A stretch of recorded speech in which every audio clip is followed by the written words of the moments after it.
while thou and all the saints enjoy themselves in heaven, and men on earth house in the shade of comfortable roofs, sit with their wives by fires, eat wholesome food, and wear warm clothes, and even beasts have stalls.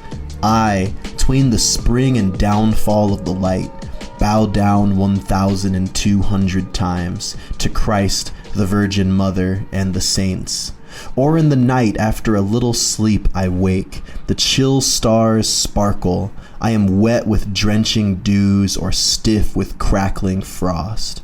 I wear an undressed goat skin on my back, a grazing iron collar grinds my neck, and in my weak, lean arms I lift the cross, and strive and wrestle with thee till I die. Oh, mercy, mercy, wash away my sin. Man, that was the most elaborate answer I've ever gotten for how's your day going? Yeah. Sometimes I just burst into freestyle poetry. That was beautiful. Thanks, man. Off the dome? Yeah. That was so I have to confess that was Lord Alfred Tennyson, who was a poet, and that was a portion of his much longer poem, Saint Simeon Stylites, who we're going to be talking about today. Saint Simeon Stylites? Yeah. Nice. Yeah, I kind of like Simon the Stylite because it just kind of gets to the point. Calling him Simeon Stylites makes it sound like Stylites was his last name. Yeah. And I don't like it. Yeah. It'd be like if it was Bob Builders instead of Bob the Builder. Because he was a Stylite? He was a Stylite, yeah. Okay. And do you know what a Stylite is? I only briefly remember just a little bit from what our boy Brad told us. I remember not to be confused with Skylight. Skylight. Although we could call him a skylight, right? He was up kind there. of a skylight. Yeah, I like that. He was a light in the sky. So a stylite is a guy who would stand on top of a pillar. Okay. And just kind of stayed there.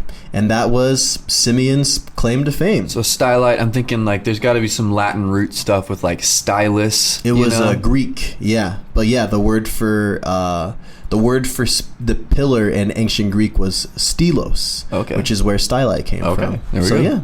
So yeah, we're gonna talk about our boy Simeon today, and let's get into the story. Awesome, man. Wait, what podcast are we on? Oh my gosh, we haven't even see. We're so comfortable. We're at that point in our podcasting career where we're just making mistakes. Like I recorded about 3 minutes of audio 10 minutes ago, and I didn't realize our mics weren't even plugged in. That's just how comfortable we are. Yeah, we're so comfortable in our skin that we're just making rookie mistakes. It's all right. I'm not pressed about it. We're Church History for Chumps. And my name is John Simon. And I'm Thomas Duell. That's right. And while I've got you, I have a quick little... Oh, yeah. I've got a retraction to make. We got to do this real quick. Yeah. This is not... My man's conscience was burning in him. A couple episodes ago. What episode was that we were talking about? It was Francis. Francis. St. Francis of Assisi. We were talking about Franciscans. And I called Richard Rohr a name. What was the name? Did you want me to say it again? I think you should. I think in the spirit of confession. Okay, yeah. I called Richard Rohr Dorkmaster Supreme. Yeah. And you know what? I was just reflecting on that, and I'm like, first of all, he's a living person. Mm-hmm. I don't believe that he's a Christian, but I didn't feel it right to just call him a name, So I wanted to apologize. No one asked me to. No one, except for the Holy Spirit. That's right. So I'm apologizing. I do believe he's a heretic. I would love to talk to him on this podcast if somehow Richard Rohr ever hears about it. Yeah. I would love to have him come on and talk about how his views fit within Orthodox Christianity. Yeah. But anyway. You know what bums me out? Like, we've never had anyone be upset about our podcast before. Yeah, no one was even pressed. But yeah, I mean, well, not even about that. Like, no one's... Like, we've said things that... It's just a matter of time. I guess, yeah. And I mean, and then we're going to get like an Instagram page, like, mocking us, and we're going to have to, like, report them or something. Well, here's the thing. For the Lutherans, because that's probably who we're talking about, who might get upset when they listen to us. John and I want to speak too, so I feel like we're closet Lutherans. Ugh. Okay, no. If someone accused me of being a closet Lutheran, I'd be like, I get it. I'm not a closet Lutheran. Okay, so I shouldn't have spoke for you. I think I'm living in the light. I don't think I'm a closet anything, bro. Everything I am, I say loud and proud. Okay. Yeah. Fair enough. I mean, I don't really say that. I just really like some of our Lutheran friends. Yeah, I like them too. But I mean, I like a lot of people that I'm not closetly drawn to. Sorry, I really threw you under the Lutheran bus there. Hey, everybody. So to all the Richard Rohr fans out there, we apologize. But also, actually, I was going to say something rude again, and we'll have to apologize that for two episodes. So anyways, hey, let's talk about our boy Simeon. So hey, Simeon Stylites, at this point in his life, just Simeon, was born in 390 AD. He was real early. Yeah. He was the son of a shepherd. So, pretty known to manual labor. Definitely not a softie. Probably not spending all day on TikTok. You know what I'm saying, Thomas? Yeah. Let's not talk about it. And he grew up in what is modern day Turkey, but in a Roman province called Sis. Little fun, short history lesson for you. So about 10 years before Simeon was born, the Emperor Theodosius issued the Edict of Thessalonica, which made Christianity the official religion of the Roman Empire. So this was a time when they were out of the woods, as it would be, as far as Roman persecution went in the church. And then shortly after Simeon was born in 395, the same emperor would divide the Roman Empire into the East and the West, which was very, very formative because you'd have key theologians kind of coming up in different traditions, intertwined with different cultures. And of course, the Western church is what we largely attribute to Catholicism. And then the Eastern church would form, or the Orthodox Church, also the Church of the East and the Oriental Orthodox. So I'm already excited to find out more about what you're going to tell me about this guy, because as I'm looking him up, I see that he's venerated by the Oriental Orthodox, Eastern Orthodox, Roman Catholic Church, and the Anglican Church. Oh, yeah. So whenever we have somebody that's claimed by that many of the kind of schismatic church, that's like an EGOT. Yeah, cool. It's like the Emmy, Grammy, Oscar, Tony. It's like you got everything. Is that what an EGOT is? I've never heard of that. Yeah. It's when who's done that? Oh, dude, I don't know, my mind immediately went to Whoopi Goldberg. I'm pretty sure she doesn't have an EGOT. Look that up. I'm going to keep talking, but jump in when you find that out. All right. First hit, Whoopi Goldberg. Wait, are you serious? Yeah. She has an EGOT? Yeah. Oh, dude, when did she win an Oscar? Was it The Color There's Purple? A lot, actually. No, that was Oprah. Dude, I'm all over the place. Whoopi Goldberg. Let's see some other big one. John Legend. Okay, I did hear about that. Mel Brooks, yeah. Audrey Hepburn. Okay, so big names. Yeah. There's some names I don't recognize too, but anyway, continue. Okay, anyways, yeah. So Simeon was born in the East, so he's been very influential to the Eastern tradition. Now, Simeon, as you guys will kind of understand, he had a lot of interesting parallels in his life to our first ever boy that we covered, which is Saint Anthony, i.e. the father of the Desert Fathers. Very similar time frame too, right? Very similar, yeah. I guess we could really call Saint Anthony the Desert Grandfather. So that's TM'd, Church History for Chumps. So much like Saint Anthony, Simeon was moved by a single line of scripture. Anthony was moved by the idea of selling everything you have and giving it to the poor. Simeon was moved by the Beatitudes. And he was deeply moved by this idea of kind of becoming poor in spirit to receive a true feeling of joy. And so he heard that when he was 13, and he was basically like, I am committed to sacrificing and self-denying myself for as long as I can to seek the face of God. And so when he was 16, he begged to join a monastery. He would lay outside the door of the monastery's abbot without eating or drinking for many days, and he was eventually granted admission. In the monastery, he was actually criticized for his extreme ascetic practices. If you're not familiar, asceticism is basically this idea that is kind of common in early Christianity, but it's this idea of self-denial. So a form of asceticism that even a modern Christian would vibe with is like fasting. Or I think that bringing like the body into submission. Yeah, exactly. But asceticism has also throughout Christianity's history kind of ebbed and flowed into more extreme versions. Like the worst one you'd think is like the people who used to like flog themselves. Like that was very extreme asceticism. And so, at this monastery, the monks would typically only eat once a day in small, pretty meager meals. Simeon would only eat weekly.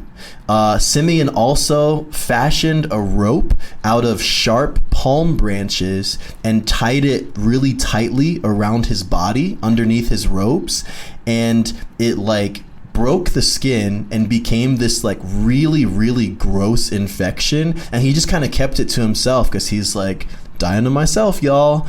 And more like dying in myself. Yeah, well, he literally almost died from it. Dang. Like it got pretty bad. And so the monks were just kind of like, dude, you're going a little bit too far with this, and they kicked him out for being too extreme with this idea of mortification. Wow. And so, but he felt like he still had this beatitude-based calling to increasing forms of self-denial. So after he got kicked out of the monastery, he moved into this tiny little hut with no rooftop that he locked himself into. And during this time, he completed a feat that was considered miraculous, which is he completed Lent without any food or water. Whoa. Yeah. And without water, that's really intense. That's the really miraculous part. Yeah, like, and you can't do that. You really can't. And so he committed himself to that. He also, once again, nearly died in the process of doing that, but he was very, very committed to this idea. He also, around this time, would attempt to go as long as he could without sitting or kneeling. So he would just kind of try to stay in a standing position for as long as possible. So he's just at this point, very committed to recognizing monastic disciplines, whether it's conforming your body to a posture of worship or extreme fasting. He's just all about this. So maybe you're going to talk about this later, but I want to ask you your thoughts. One thing I liked about the Desert Fathers was a lot of what they were doing, they saw as being connected to witness. Yeah. And it wasn't so much, they definitely had a lot of practices that were about their own formation, but at the end of the day, it seemed like they were interested in the watching world being interested in them, and right. Wondering what's so different about you guys.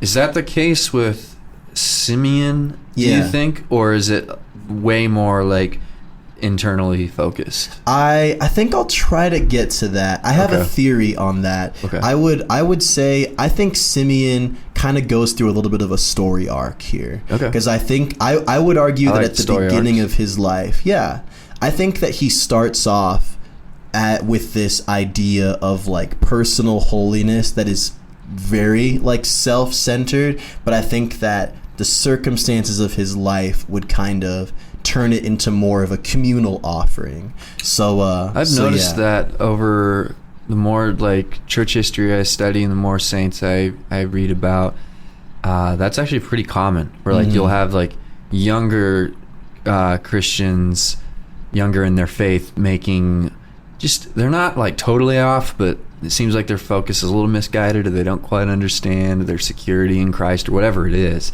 And then as time goes on, you can see the maturity. It's really cool. 100%. And what's interesting is that maturity tends to manifest itself as a willingness to look beyond yourself. Whoa, that's good. Oh yeah, that's good. We'll hit that some more later. I got some more thoughts there. Okay. So our homie Simeon would eventually move to a small little kind of opening on a mountaintop where he could stay and make penance. He would pray and continue his rhythms of fasting and standing and all those things. But at this point, he had gathered a reputation.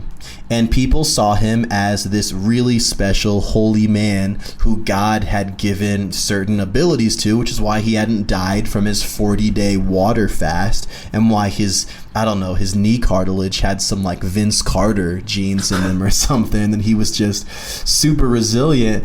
And so people would kind of crowd him, and they were asking him for prayers or for wisdom or for miracles and things like that.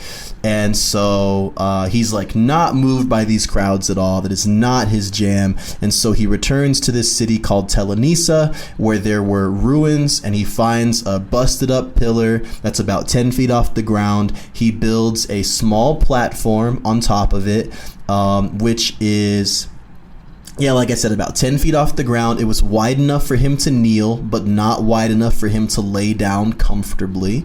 And he just kind of made his space there. I'm looking this up. This pillar's still there. Yeah. It is, it doesn't look super presentable, but yeah, it is there in the midst of many ruins. Yeah. So people would continue to come to him. He still had this reputation as being a holy guy.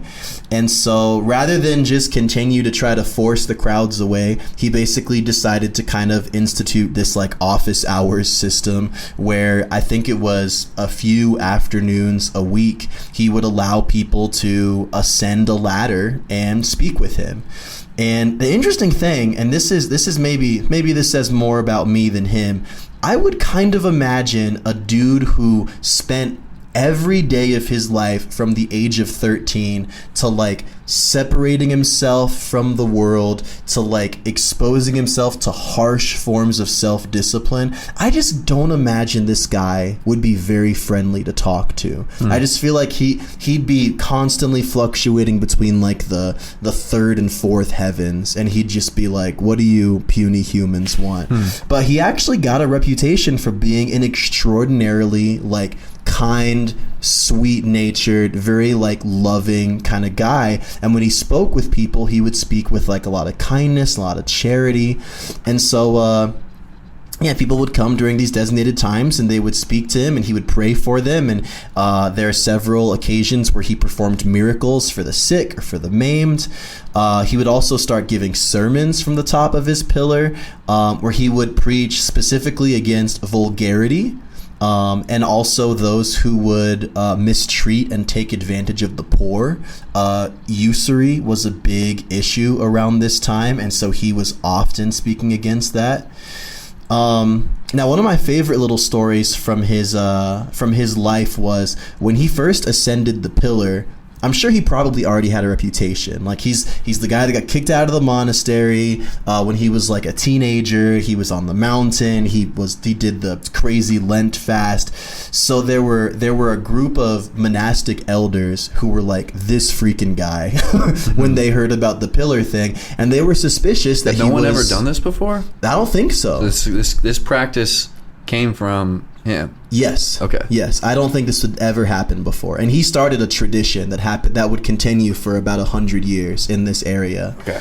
And so, these monastic elders heard about what was going on with the dude on the pillar, and they're like, this freaking guy, I swear. And so they actually went to him, and they demanded that he descend from the pillar. Wow. Because they thought that he was kind of putting on a show, and he was doing something to show off his holiness. And the interesting thing was, when they saw him without any fight basically start to descend from the pillar, they realized, oh shoot, if he's humble enough to submit to us as his elders, then he's not doing this for himself. He's clearly doing this because God has called him into this. That's cool. And so before his foot touches the ground, they actually go back on what they said, and they allow him to go back to the pillar where he stays.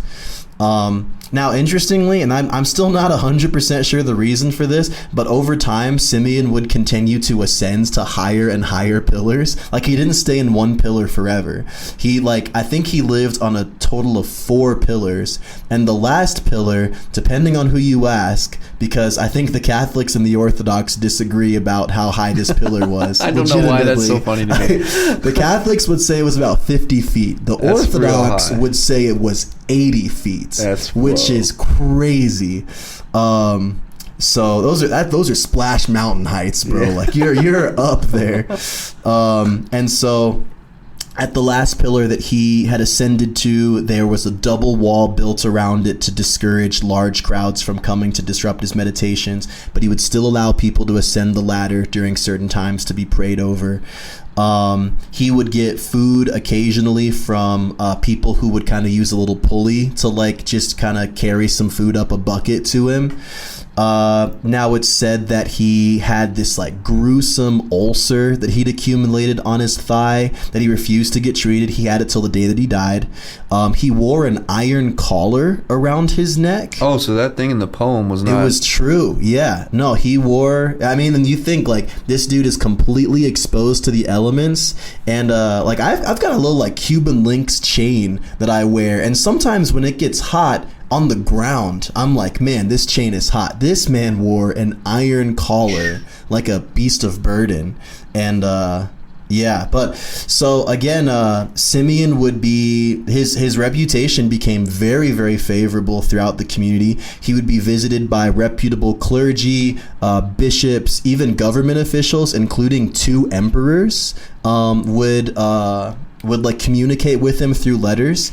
On several occasions, Simeon would pen letters where he would share his opinion on theological matters. He would write back and forth with Theodosius II and his wife. He even wrote an approval of the Council of Chalcedon, which is one of the core church councils that happened in early history.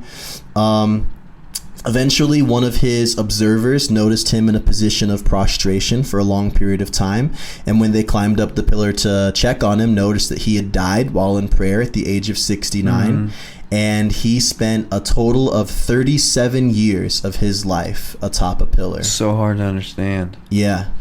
Did you say he couldn't lay down? I don't believe so. I am not sure. I think he slept while he kneeled. Wow. I think that's what it was. Yeah. And again, I think a story as incredible as this one kind of lends itself to a little mythology. So I read some sources that said that he could lay down, but not like where he was fully supported. And then some that were just like, no, he could kneel and stand, but he could not sit or lay. And that's crazy to me, dude. Like, yeah. Either way, I mean, it sounds like it is very factual. Yeah. That he was up there for decades. Either way. Yeah. No, he was up there for a long time, and like I said, the elements, just no shade for his head ever. And completely isolated from the world, except for those who would come to basically listen to him. And I think occasionally bishops would come up to give him the sacrament. But yeah, for the most part, that was what he did. Wow. He was just up there. Wow. So what effect did it have? What's your takeaway? Man. Like, is there a historical takeaway that he influenced something, a movement, or is it more of like a just an interesting moment in church history? Well, so here's why I think he had an interesting parallel with Anthony. So for those of you guys who haven't listened to our first episode, first of all, for shame. Second, Saint Anthony was the first of the desert fathers to go into the Alexandrian desert in Egypt and commit himself to an isolated, ascetic, monastic life. And he started that movement, but also St. Anthony, much like Simeon, stayed connected to prominent theologians throughout that time. It's well notated that St. Anthony and St. Athanasius were actually good friends. I think it was Athanasius who wrote the biography of St. Anthony. And so he did start a movement. The Stylite movement happened for about 100 years after this. It definitely contributed to this idea of ascetic living and this kind of self-denying lifestyle that, Catholics would continue to call it like mortification, this idea that like you need to starve your flesh or your body of its natural desires for comfort and for nourishment, and through that like you kind of attain this closeness closer vibe with God.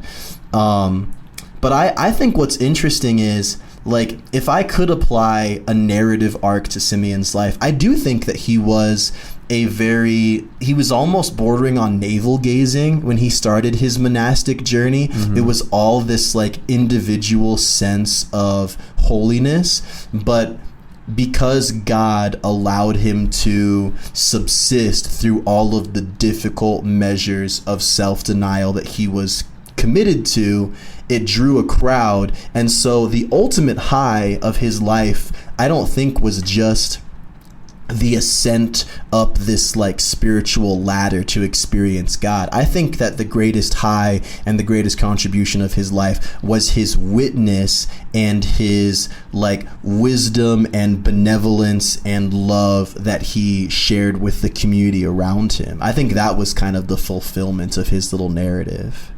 Nice. Yeah. Yeah, it's interesting. I feel like, so where he sits in church history is at this time when the creeds were being hammered out. So like I think he's born like not long after the Nicene Creed would have been established. And it's interesting. It's like the early church was formerly dealing with some of these heresies, like for example, the Gnostic heresies. Yeah. Where, you know, Gnosticism, in short, is just the idea that, I mean, it's not just the idea, but it includes the idea that flesh bad, spirit good. Yeah. And it's interesting. It's like even though the church at the highest levels was unifying and standing against these heresies, which is good, you can see like the cultural stuff going on in the background where it seems to be like still taking over the hearts and minds of individual Christians. Because to me this feels kind of Gnostic, where it's like I need to get on this pillar and control my body because it's bad. Obviously we don't have him like saying that, but it feels like that's got to be like the influence behind it. Right. Yeah. And you know, I do want to try to ground myself on this because I think I had those same thoughts too, of like this idea. And I honestly, like, I was just telling Thomas, I want to do an episode on the Catholics who would flog. What's that called? They're called the flagellants, which sounds like the farters, which is so funny.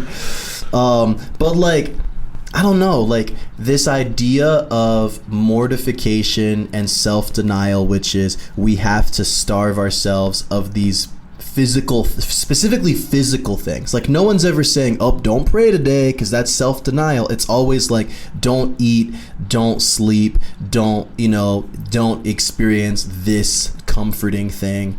And yeah, it feels very like physical good. Physical bad, spiritual good. And that's like, yeah, that's challenging for me, you know? To me, I think this is why we would kind of camp and park our ascetic practices at fasting. Sure. And maybe like silence keeping. Yeah. Solitude and fasting are two forms of this that we see Jesus and the apostles employing. And fasting is, there is like a spiritual battle that's going on, and there is a biblical precedent for bringing our bodies under control. Yeah. But it seems like God has given us like some pretty clear guidelines for how to do that. Yeah. Now I will say, to be a little bit more defensive of where Simeon was, and even as I say this, I'm trying to process it myself. Like, this was like, I think that the church by and large has moved away from excessive forms of asceticism like this, particularly in the last few hundred years. Because I think that when you look at something like spiritual self-harm from a medical standpoint, you're just like, this is terrible. Like, this doesn't make any sense at all. Back then, though, they didn't have a gauge of like, oh, it's bad to hurt my body because my body and soul belong to Christ. They would say, no, this is me giving my body to Christ. Therefore, this is the direction that I'm going on. So it's almost like because of the worldview that they possessed, this was what the truest, highest form of worship would look like. Right. And I think I'm not questioning motivations. I'm just I think the way that I like to think of it is like Christians have the opportunity to model the new humanity, like a new way to be human that's made possible by Jesus. And so I think what always sticks in my Protestant craw is this being like the totality of someone's life. It's not even that he got up on the pillar. It's just that he did it for like 35 years. And it's like, okay, like, is that showing like the full form, like the restoration of humanity that's possible even now? I don't know. Like, I think you're right to like point to like what's going on for them and their culture. And surely there's things that we're missing and that I'm missing. Yeah. But that's always kind of where I go. And one reason why I like the Desert Fathers so much is because the way they're doing it, especially the ones in those Cenobitic communities where it's like, we're going to be different together. Like there was still like a corporate, communal, life-giving aspect to what they were up to. Yeah. Yeah. No, and I agree with that. And I think like there is, because I'm trying to think back to the good words of the good doctor Brad Mella, who brought up Simeon from our Celtic episodes. Like there is something, I think, like scripture, especially like the stories of the prophets, kind of shows that at times God will lead a vessel down a path that is like uncanny to the point of irrational, but in doing so he is making his purposes come to fruition. Like I think of like Ezekiel having to like lay on his side for half a year or bake the poop bread and stuff like that. Like, and so it doesn't seem far out for me to think that in some, I mean, because like the fruit of this guy's life was that he did go down as someone who wasn't just a guy with a lot of resolve to do some uncomfortable stuff. He was a guy who was given that resolve by God. And that's what's interesting. So like starting with that poem, the poem is very fascinating because it's a like 19th century reinterpretation of Simeon's experience, and the poem is full of these ideas of like, I hope that through all of this horrible suffering I would earn your favor, oh God. And it really emphasizes that. But I don't think anyone thought of it that way when they were experiencing it. I think they looked at Simeon like, oh, this dude's got it. Like he's not up there just groaning and miserable because misery is what God wants us to have so we can experience him. Like this is his joy. Like that is true joy. And I don't know. I mean, it's so hard to wrap my mind around someone who lived 1,500 years ago because there's so many things that have impacted how we could look at this story. But I don't know, dude. Like if he was just ordained or canonized in the Orthodox Church, where they're really heavy on asceticism, I would be a little more maybe doubtful. But like everybody loves this guy, so I'm just like, I don't know. That's good. But it is weird, dude. I mean, if I had someone in my, because like the flip side of that, me contradicting everything I just said, is reading this through a truly modern perspective. If I heard about a kid who was 17 and had been kicked out of a monastery because he was literally like basically cutting himself and had been having these extreme ascetic thoughts about God since he was 13 years old because he believed that he really had to be poor in spirit to experience the love of Christ. You'd be like, what happened to him? I'd be like, what trauma did this, like what on earth happened to this kid? I'd be like, you need to leave whatever church you're at, probably go into foster care because you're probably being abused right now. Like, let me adopt you into my family. Like, something is wrong here. But back then, I mean, I don't know. I don't want to become a cultural relativist, but it gets fishy, man.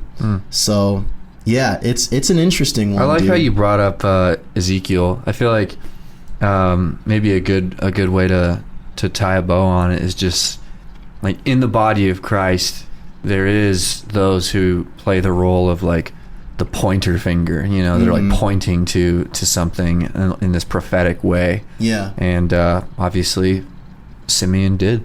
Yeah. And like, you know, something we talked about a little bit earlier is actually an interesting throwback to a conversation I was having with one of my members over lunch a couple hours ago.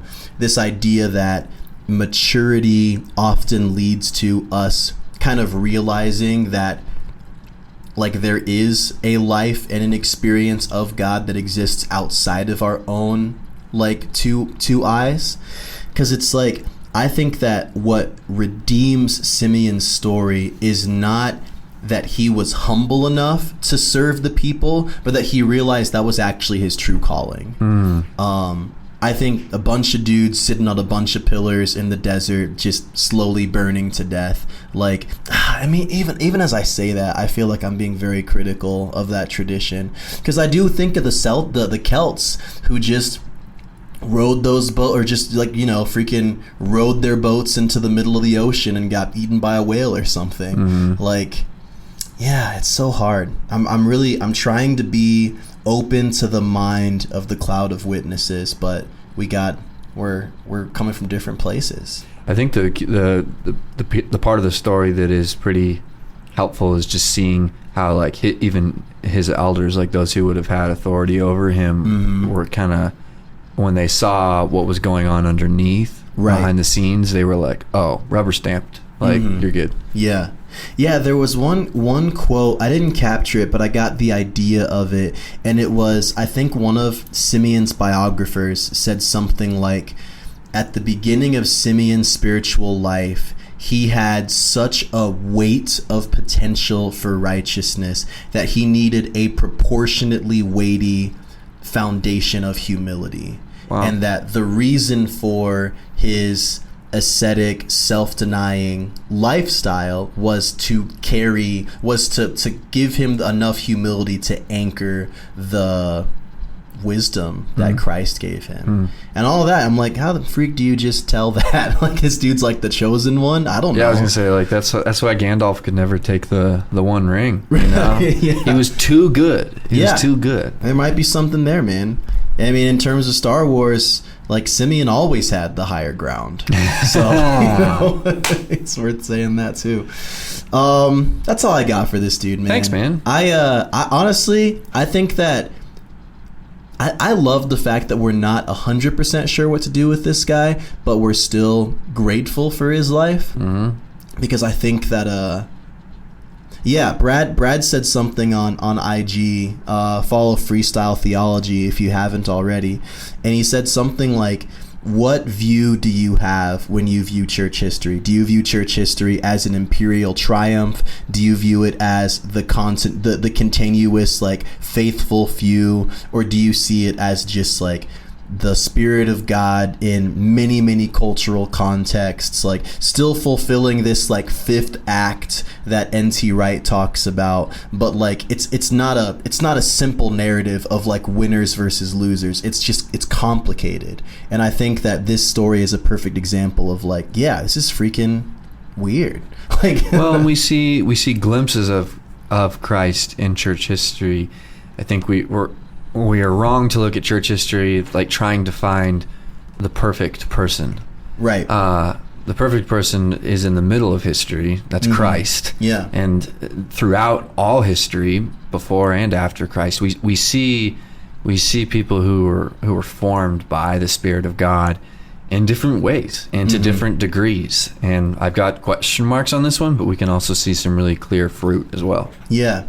And honestly, dude, my hope, just for his sake, is that, like, I hope he wasn't miserable. Because if he was miserable up there, there's a part of me that thinks, would that have been a fitting calling to just be baking in the sun for 40 years? But, like, if that was a place of genuine, like, joy, like, I remember this quote from Spurgeon where he said, if it pleases God for me to... It's like, if it pleases God for me to be locked from the gates of heaven, to lie on earth for eternity would be heaven enough for me. Wow. So it's like, yeah, if the perfect will of God was for this dude to be on that pillar, hopefully the perfect will of God would have given him the joy to sustain something that physically treacherous. Well, I presume it did. I think it did. If he was living in God's will and following the Spirit, then he did have joy. Imagine that dude's skincare process, you know? I think he was getting like Avon like wheeled up there. No crow's feet on this guy. At a certain point, it's like when I met this one guy in Young Life one time, and he was just informing people that he didn't have to wash his hair anymore because it just cleaned itself now. Most Young Life thing I've ever heard. You know, at a certain point, have to apologize your for that skin. in 2 weeks. At a certain point, when you get, your skin just gets tough enough that you don't need to take care of it anymore. That's true. Dude, Simeon's skin was like a belt, I bet. Oh yeah. He was tough. All right, I think we're good on Simeon. Hey guys, thanks for listening. If you guys have thoughts or ideas or opinions you'd like to share, this is definitely an ongoing conversation. So share them with us, specifically through Instagram. We love Instagram. Church history 4, the number 4 chumps on Instagram. You can follow us, and we'd love to have you following us. But hey, thanks for listening, guys. God bless you. We'll catch you soon. God bless.